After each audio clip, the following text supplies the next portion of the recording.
Miss হবে না আপনার পছন্দের টিভি শো। দেখুন জি5 অ্যাপে একদম ফ্রি। স্যার আসবো?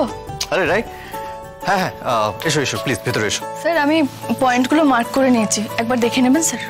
ও really, thank you so much. Sir জমা করার আগে একবার দেখে নিন। আই এম শিওর তুমি কোনো ভুল করোনি, আর তাও এতবার বলছো যখন আমি ঠিক দেখে নেব। মাই গড, 5টা তো বাজতে চললো। রাই, তুমি এক কাজ করো, তুমি তাড়াতাড়ি বাড়িতে যাও, বাড়িতে গিয়ে রেডি হয়ে চলে এসো তাড়াতাড়ি, ঠিক আছে? স্যার রেডি হওয়ার কি দরকার? আমি ঠিক করেছি আমি অফিস থেকে একটু লেট করে বেরোবো, ডাইরেক্ট চলে যাব। সেটা করলে কি করে হয় রাই?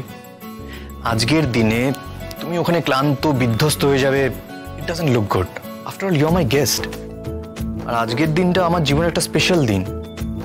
আমি চাই তুমি সেজে গুজে আসো, ঠিক যেমন ওই তোমার জন্মদিনের দিন সেজে এসেছিলে। ওটা আমার স্পেশাল দিন ছিল স্যার।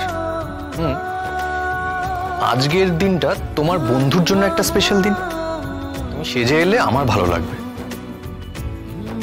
তাহলে ওই কথাই রইল, শার্প অ্যাট 7, ঠিক 7টায় আমাদের দেখা হচ্ছে, ওকে? আপনি কিন্তু এবার অন্যায় জেদ করছেন স্যার।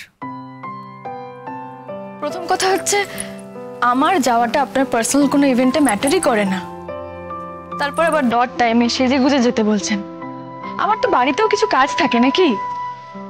বাড়ির কাজটা না হয় আজকে ক্যান্সেল করা যাক। হ্যাঁ আমি মানছি আমি জেদ করছি, কিন্তু এই জেদটা তো আমি তোমার কাছেই করছি রাই। তুমি তো আমার ভালো বন্ধু, আমার এই জেদটুকু রাখবে না? যাক, মৌনতা সম্মতির লক্ষণ। ঠিক 7টায় কিন্তু তাহলে আমাদের দেখা হচ্ছে। নাও আর দেরি করো না, চটপট চলে যাও। অবশ্য আজকে তোমাকে বাড়ি একা ফিরতে হবে। আজ আমি তোমাকে ড্রপ করতে পারবো না। আসলে আমি বাড়ি ফেরার পথে ওকে ড্রপ করে দিতে চাই। আই মিন আমার হবু বউকে, বুঝতেই তো পারছো। স্যার আমার তো মনে হয় না আমি কখনো আপনার কাছে লিফট চেয়েছি বলে। আপনি কিন্তু নিজে থেকেই আমাকে লিফট দিতে চাইতেন। আর আরেকটা কথা, কাল থেকে আমি অফিসে বেরোবার সময় আমার বাড়ির রাস্তায় দাঁড়িয়ে থাকবেন না প্লিজ। আর যদি থাকেন তাহলে আমায় কিন্তু আপনার হবু বউকে বলতে হবে।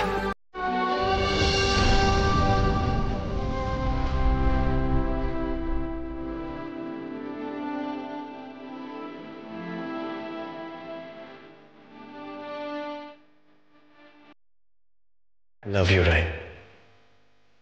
I love you. Hello little sis, তোমার এল্ডার সিস পৌঁছেছে বাড়ি?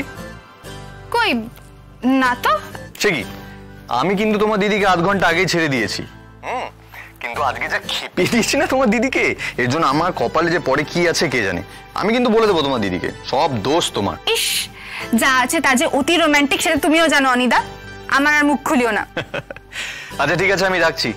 তুমি একবার খোঁজ করো তোমার দিদি কোথায়, আসবে না বলে কোথাও লুকিয়ে বসে আছে কিনা কে জানে। আচ্ছা খোঁজ করছি।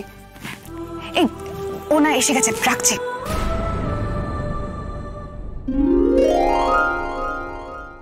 জি5 ডাউনলোড করুন আর সব এপিসোড দেখুন একদম ফ্রি।